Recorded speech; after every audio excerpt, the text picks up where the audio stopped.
Hey everyone, Mr. Sujano here. In today's video, I'm going to show you all of the parts you need and how to install your very own Raspberry Pi 3. Alright, here are all of the pieces that you will need to assemble your Raspberry Pi. If you do not plan on using your Raspberry Pi for video games via RetroPie operating system, then you do not need this controller. So for the time being, I'm going to treat this as if I was assembling this box for a Kodi purpose. So I'm going to set this controller out of the picture. This is a power supply. Here's the Raspberry Pi. This is a keyboard. There's the Pi case. Here is the MicroSD card, which will act as the hard drive for the Raspberry Pi. Here is an HDMI cable. This is a micro USB reader. This is used to connect to your computer, not the Raspberry Pi. This is so you can install the operating system onto the microSD card before you plug it in to the Raspberry Pi. So for the time being, I'm just going to set this off to the side. So the first thing you're going to want to do is open up the Raspberry Pi case. This is a Flirk Raspberry Pi case. There are tons of different brands out there. They all generally work pretty well.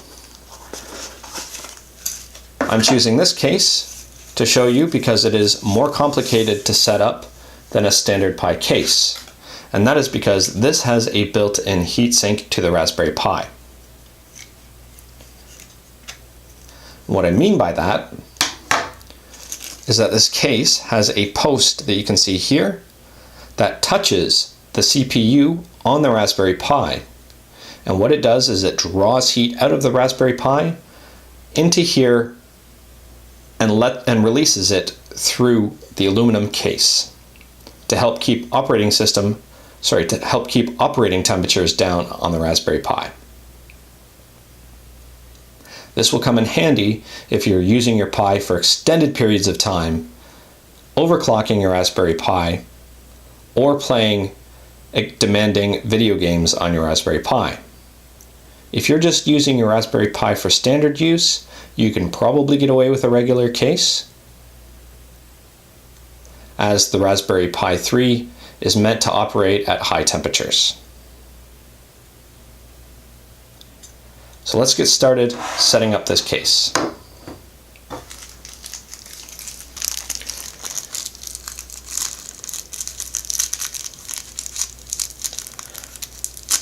The first part about this case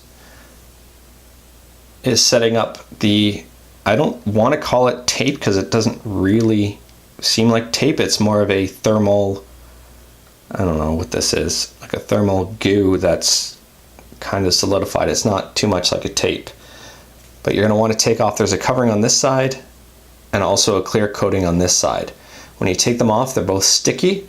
So you take off one side, press it down, take off the other side, and then put the Pi on top. But to do this, I'm going to have to pull this off from camera so I can take a closer look through my own eyes so I don't ruin it as I pull the pieces of paper off.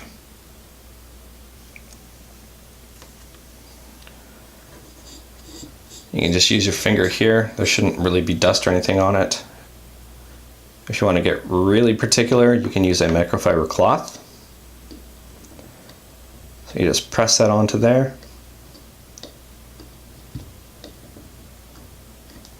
And now I'm going to have to use my hands to take off this piece. I'm going to have to pull this off camera. Alright, I've removed the other piece of tape. So the next step is to attach the Raspberry Pi to the box.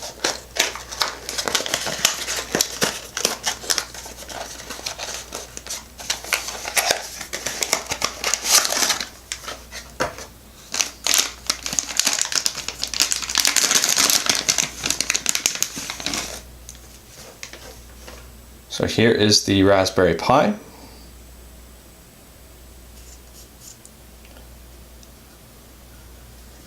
And now I'm going to want to line it up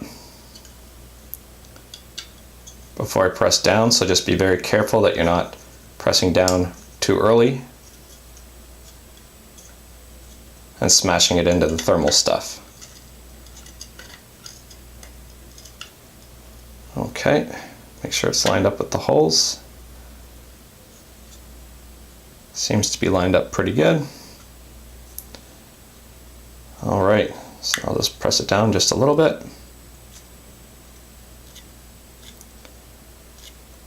And again, don't put too much force on here because you don't want to accidentally crack the board.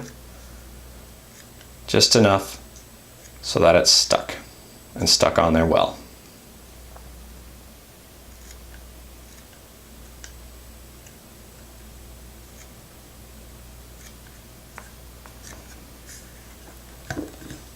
The next step's pretty straightforward. You're going to want to screw this base onto the box. There are 4 screws, and I believe they are Phillips.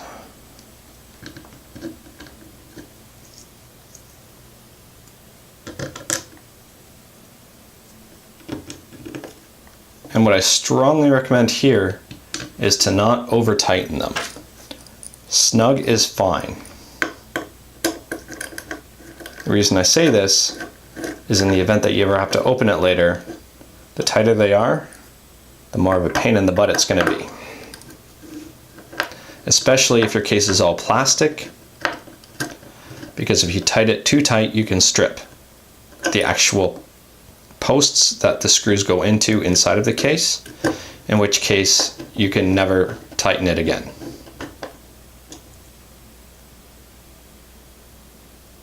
So don't over tighten these.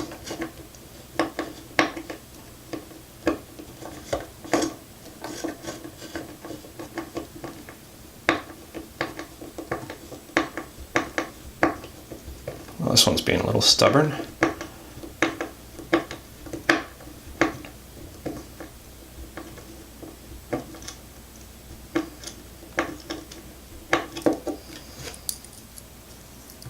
And if a screw ever doesn't seem to go in smoothly,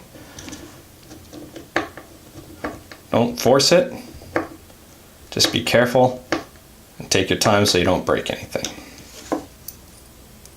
So there we have it. All screws are in.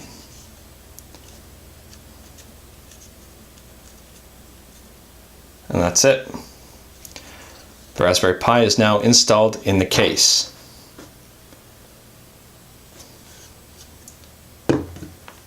To connect this to your TV, all you have to do is connect the HDMI cable into the HDMI slot.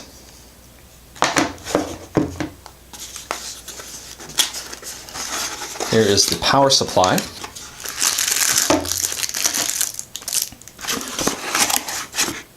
I recommend something with 5 volt and 2.5 amp.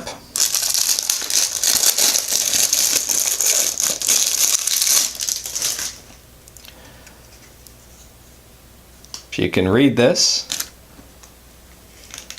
it's 5 volt, 2.5 amp. 2 amp seems to underpower the Raspberry Pi a little bit. The reason I recommend this power supply here, I'll leave a link in the description, is because it has a neat little feature.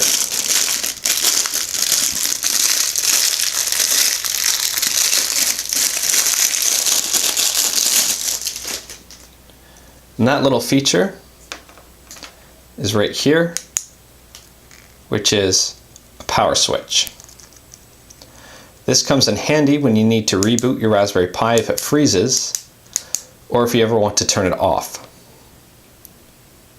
So if you power your Raspberry Pi off, the only way to get it back on is to unplug it and plug it in, which can wear out the micro USB. So if you get one with a power switch, it's easy just to press it on and off to reboot it. And the power switch just plugs right in to here. And it never seems to go in the first time you try. There we go. So that's it for that. This can actually get connected to your TV now if you'd like, because the next steps you'll have to do on the computer. Oh wait, I've forgotten about one thing, and that's the keyboard. Silly me. All right, I'll open this up. This is a Re keyboard. I really like these Re keyboards. They come in two different versions. They come in a backlit version and a standard version that is not backlit. This is a standard version that's not backlit. The only difference is about $4 in price, and really they perform the exact same. It doesn't matter. So if you prefer a little backlit one where the buttons glow a little bit, then by all means order that. I will advise there are a lot of fakes out there for the Re keyboard. I'll leave a link to the description to the real one.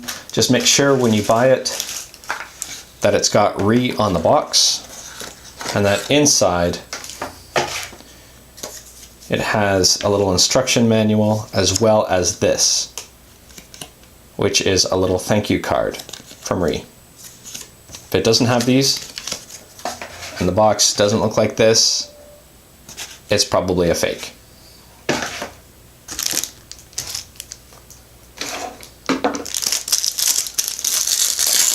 So when you get this Re, it comes with a charging cable, as well as a USB extender if you ever needed it for any reason.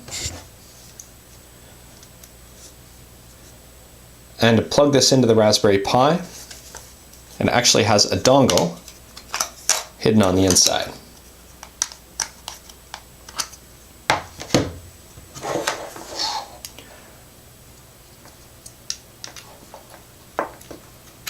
So you just plug that in, and you can feel free to hook your Raspberry Pi up to the TV. It won't work just yet, as there is no operating system on it.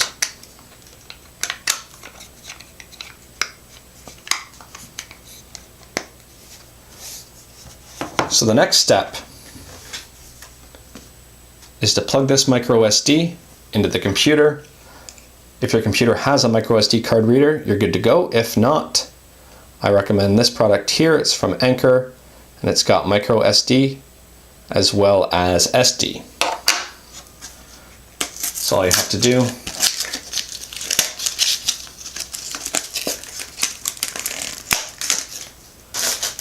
Let's open this up.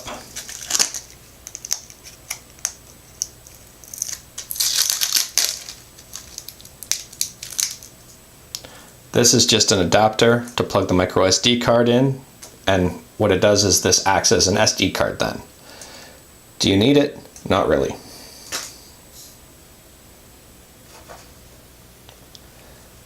So all this does is plug in to your card reader.